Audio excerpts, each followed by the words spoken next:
Good day everyone. My name is Mr. Christian James Padilla and I'm your ICT instructor in Animation 2. In this video lesson, I am going to discuss is all about Introduction to Graphics. So at the end of this lesson, the learner should be able to define graphics, define pixels, define how the image resolution affects the file size. So, okay, before we begin our discussion, I will show you 5 different images. So, this is the first one. Okay, what comes to your mind when you see this picture? Okay, food, burger, spaghetti. Okay, next one. Again, with same question, what comes to your mind when you see this picture? Okay, power tools, carpenter, okay, light. Okay, next picture. Okay, what comes to your mind again when you see this picture? Bills, electricity. Okay, next picture. Okay, that is a line. So what comes to your mind when you see this picture? Okay, relationship, kissing someone. Okay, by the way, that is a line art. Okay, okay, next we have the last one. Okay, that is a bar graph. Okay, it represents fruits, and as you can see, the bar graph gives you an information. So all those pictures are called graphics. So that's our lesson for today. So what is graphics? A graphics is an image or visual representation of an object. As you can see, those pictures that I showed to you, it represents something or an object. Am I right? Okay. Graphics are often contrasted with text, which is comprised of characters such as numbers and letters, rather than images. So, pictures that I show you is images. So, rather than that, the graphics are contrasted with text mostly, as you can see with those pictures in the social media, Facebook, mostly in the news. It is contain a lot of text. Okay, next we have the graphic design. So here, graphic design, graphic, visual presentation of an object. So why design? Okay, graphic design is also known as communication design. So why do you think graphic design also known as communication design? As you can see, when I show you those pictures, back to the beginning, there's a communication. Why? How? Because when I ask you what comes to your mind, there's a nalaman nyo agad kung ano yung produkto, serbisyo, ng specific image na pinakita ko sa inyo. Okay.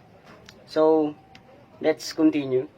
So, graphic design is the art and practice of planning and projecting ideas and experiences with visual and textual content. So, here in graphic design, dito na pumapasok yung pagpa-plan natin. Because graphic is a visual representation. So, we have to represent it to our respective audiences. Respective audiences. For example, our audience is kids. So, we have to plan what we have to represent with them. So, we are going to plan like having, what do you call this?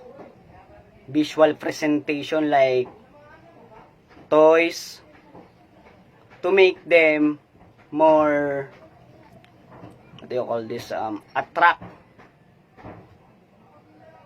Same thing with those clients that you have, or those peoples that are going to buy your product. So you have to plan your graphic. That's why it is called graphic design, or art and practice of planning. Okay, next we have the computer graphics. Computer graphics are simply images displayed on a computer screen. So this is the graphic design also, but it is displayed on a computer screen. So for example, is the social media. In our newsfeed, we see a lot of graphic design that is called computer graphics. So next, we are it can be either 2 or 3 dimensional. So we will discuss that 2 or 3 dimensional with our next discussions. So don't worry about that. Don't confuse yourself. We will tackle it one by one. So early computers only supported 2D monochrome graphics, meaning they were black and white. Eventually, computers began to support color images, while the first machines only supported 16 or 256 colors. But now, most computers can display graphics in millions of colors. As you can see now, there's a lot of colors in our computer screen that we can see. Okay, so let's move on with that. So let's go to this 2D graphics. So 2D graphics come in two flavors, which is raster and vector. So let's go with that, raster and vector. So raster graphics are the most, and they're used for digital photos, web graphics, icons, and other types of images. They are composed of a simple grid of pixels, which can each be a different color.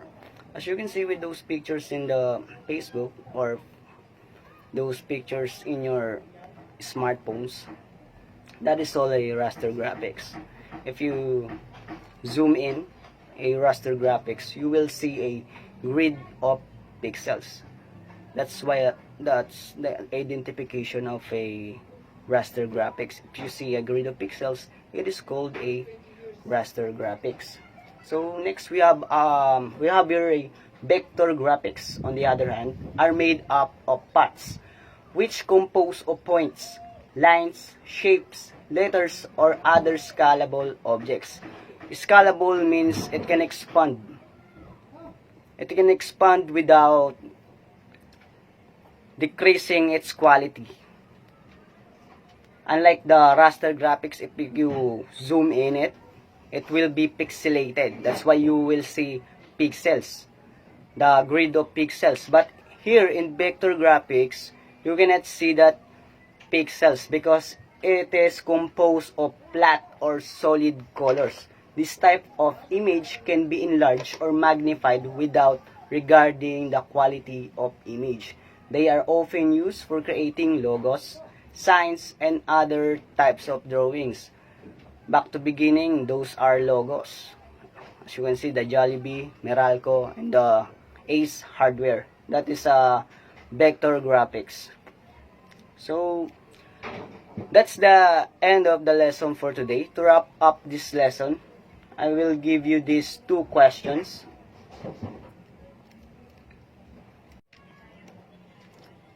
Okay, this is the first question. What is graphics? Number 2, what are the differences between raster and vector graphics? Okay, that's all for today's video lesson. I hope you learned a lot today. Thank you.